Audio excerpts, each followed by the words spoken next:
A public order incident took place in Ballymena, Northern Ireland, where police reported that several objects were thrown at officers after a crowd gathered near the scene of an alleged sexual assault in the town. On Monday evening in Ballymena, a town of around 30,000 people in County Antrim, northwest of Belfast, hundreds gathered for a peaceful vigil in support of a young girl believed to have been sexually assaulted over the weekend in Clonavan Terrace. A few days earlier, on the 7th of June, a complaint had been filed, and on the 9th of June the Police Service of Northern Ireland, PSNI, charged two 14-year-old boys with attempted rape. The boys appeared before the Coleraine Youth Court accompanied by a Romanian interpreter. However, what began as a show of solidarity descended into violence when, later that Monday night, a group of masked individuals broke away from the march. They built barricades, stockpiled projectiles, and began throwing stones, bottles, fireworks, and petrol bombs at officers deployed in Clonavan Terrace and nearby areas including Galgorm Street, Linnenhall Street, and the Lawn Road link, near the Braid. During this initial outbreak of unrest, 15 officers were injured, some suffering burns, while 4 houses were set on fire, 2 police vehicles were damaged, and other properties were affected. On Tuesday, a second night of rioting followed a similar pattern. More than 300 demonstrators once again launched fireworks, bottles, bricks, and petrol bombs while setting fire to a vehicle and reinforcing barricades. Police responded with less lethal rounds and a water cannon around midnight, managing to disperse parts of the crowd. The final toll from this second clash included 17 injured officers and at least 5 arrests in Ballymena. Acts of vandalism also spread to other towns, including Belfast, Coleraine, Lisburn, Carrickfergus, and Newtonabbey. Police have described the violence as racist thuggery, that some of the attacks included arson targeting homes and racial slurs. There is growing evidence that hate crimes may have been committed, particularly given that the 2 teenage suspects are of Romanian nationality, an element that has intensified anti-immigrant sentiment. Residents from migrant communities have expressed fear, with some putting up signs indicating their origin. For example, here lives a Filipino family, in an effort to protect themselves from possible attacks. The severity of the unrest has prompted authorities to mobilize additional resources. Reinforcements from police forces in England and Wales may be requested, while leading UK political figures, including Northern Ireland Secretary Hilary Benn, Prime Minister Keir Starmer, and Northern Ireland First Minister Michelle O'Neill, have all condemned the violence and called for the justice system to operate without interference from hatred or external pressure. Chief Constable John Boucher warned that these actions jeopardize the very justice being demanded and made a direct appeal for an end to the disorder.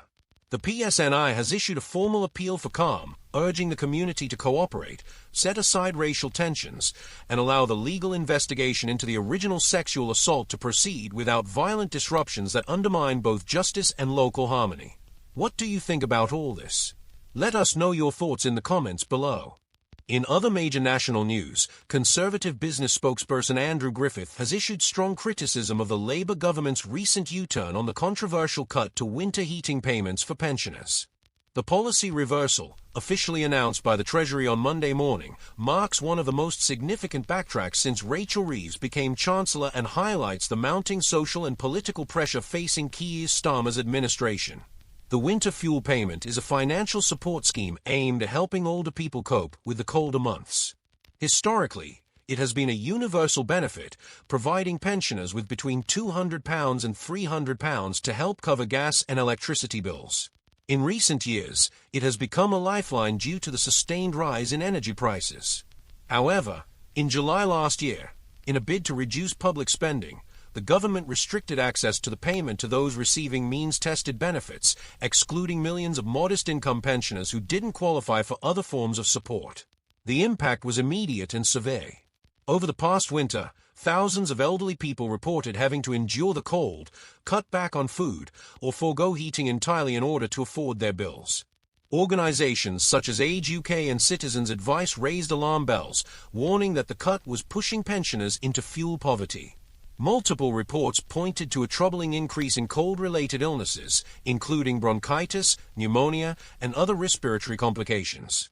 Amid growing public outcry, the government has now reversed its decision. It announced that from this coming autumn, winter payments will be reinstated for all pensioners with an annual income below £35,000.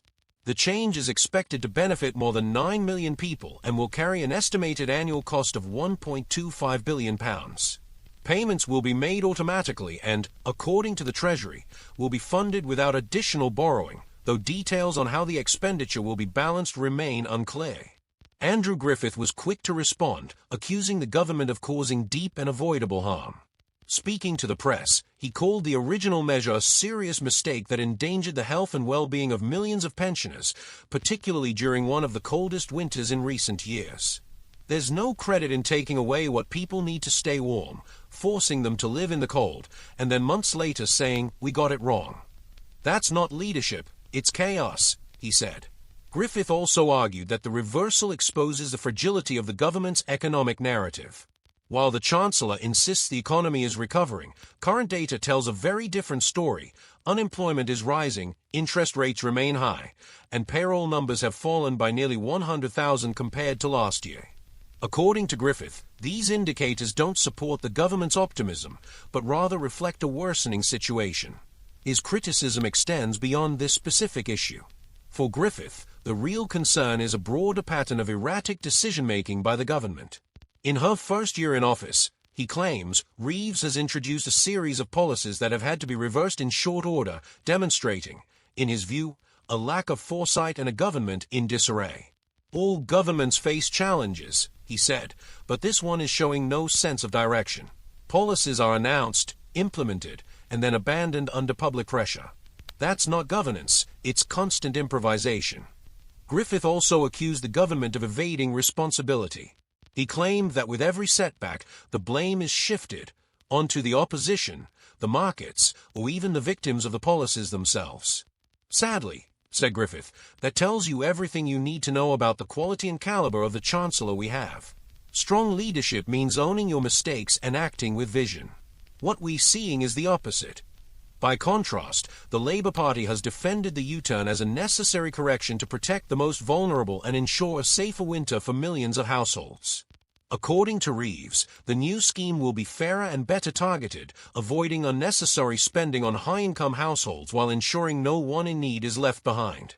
The Chancellor has also insisted that no tax increases will be required to fund the measure, though economic experts have warned that the scale of the cost may lead to spending adjustments in other areas or fresh review of public finances in the months ahead. With a general election fast approaching, this episode adds to a growing sense of uncertainty surrounding the government's economic management. While the policy reversal may be viewed as a victory for advocacy groups and civil society, it also raises questions about the coherence of the government's fiscal strategy and its ability to deliver on its promises amid an increasingly complex economic landscape. What are your thoughts on this controversy and the government's handling of this vital support for pensioners? Let us know in the comments below. And if you haven't already, don't forget to like this video and subscribe to the channel for more updates from the UK. See you in the next video.